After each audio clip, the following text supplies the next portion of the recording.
Welcome to The Explainer. Okay, let's dive right into this.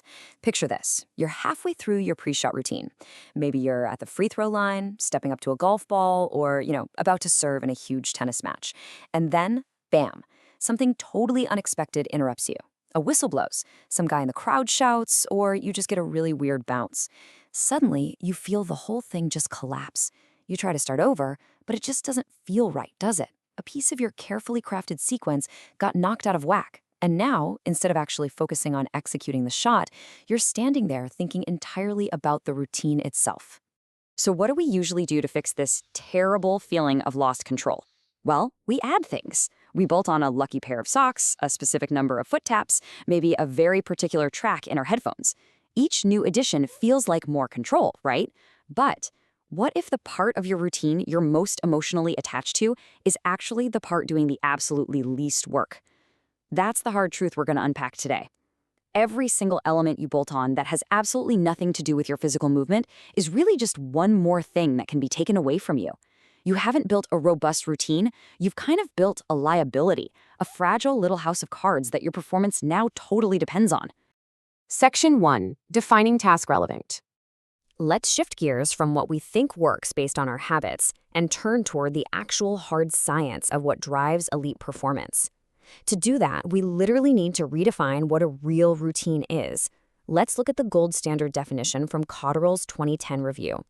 A pre-performance routine is a sequence of task-relevant thoughts and actions performed systematically before a specific skill.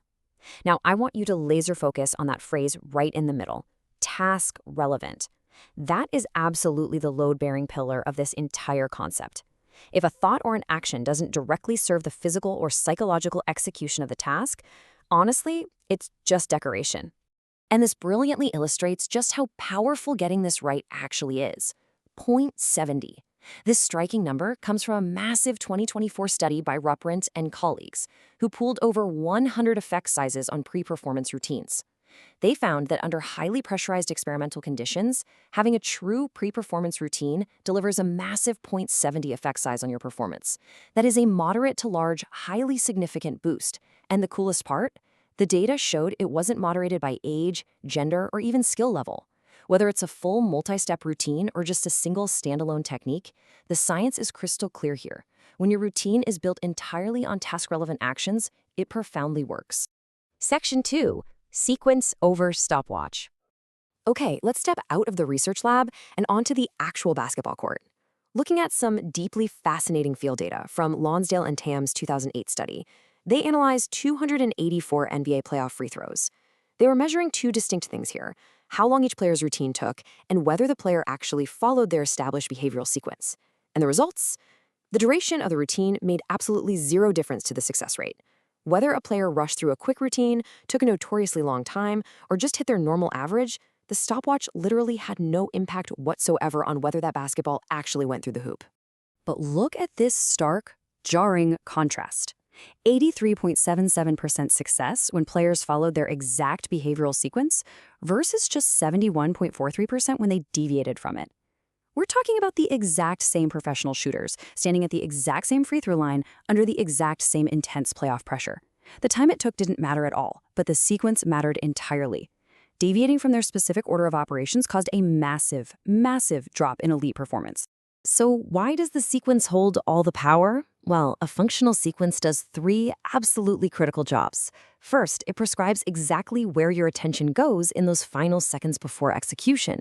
Second, it recreates the precise physical and psychological state you tend to perform well in. And third, it delivers strict behavioral consistency. Notice how all of these powerful benefits are tied strictly to the order of operations, not the ticking clock. Every single rep of your sequence is a rehearsal of the sequence itself, which perfectly explains why improvising a routine on the fly completely destroys your behavioral consistency. I mean, if you change elements from week to week, you have absolutely nothing left to be consistent with. Section 3. Accidental superstitions. So the crucial point is this. If the task-relevant sequence is what actually drives performance, why on earth do we hold on to the completely useless decorative parts of our routines?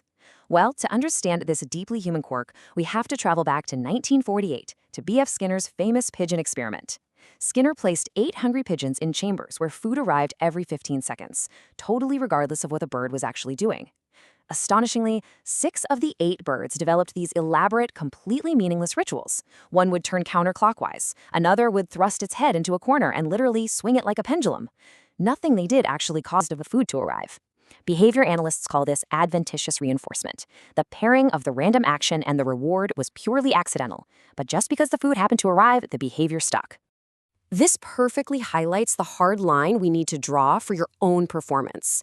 A functional routine is chosen deliberately because of what it purposefully does to your attention and your physiology. It does real, measurable work. A superstition, on the other hand, that's just kept because of what happened to be true the last time things went well. It's the lucky tee, the unwashed jersey, or, bouncing the ball exactly 4 times instead of 3 just because you made a shot doing that last week. We have to be strict here. Separate the functional sequence, doing the actual heavy lifting, from the superstitious decoration kept merely by accidental pairing.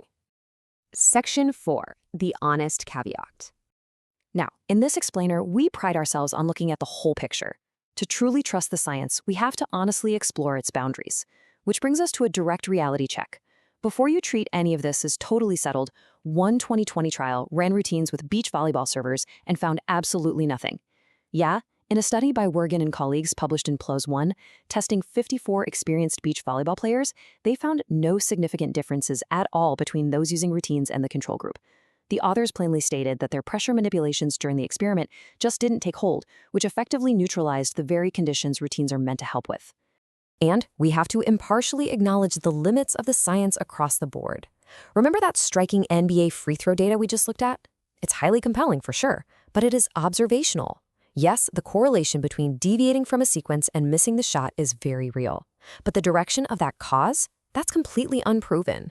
It's entirely possible that being psychologically rattled by the crowd caused both the deviation in the routine and the missed free throw. Furthermore, the superstition side has its own reversals. A famous 2010 study claiming a lucky golf ball dramatically improved putting has since completely failed 2 massive pre-registered replications. When tested rigorously, lucky objects show a near-zero replicated effect. So, while the science absolutely points toward functional sequences, there's just no magic bullet. Section 5. Your action plan. Let's move to and see how this builds your actual game plan, transitioning from scientific theory into direct practical application for your own competitive moments. Here is your 3-step audit to bulletproof your routine. Step 1. Write it down. Element by element, and next to each one, formally name the specific job it does. Like, this sets my posture, or this fixes my eyes on the target. If any element has a blank next to it, it's a decoration, and it is a candidate for immediate removal. Step 2. Check for external dependencies. If a part of your routine relies on a specific object, a certain person, or any condition you do not fully control, it's a liability precisely at the moment you're going to need it most. And step 3, rehearse the sequence, not the stopwatch. Build consistency in exactly what you do and in what exact order without worrying for a second about how long it takes. So I want to leave you with this final provocative question to reflect on. Look closely at your own habits. What is one element of your routine you absolutely cannot name a specific job for? Take a moment to really think about that, and maybe cut it out of your sequence. If this deep dive made you look at your own pre-performance rituals differently, hit subscribe for more honest, research-backed explainers just like this one. Catch you next time.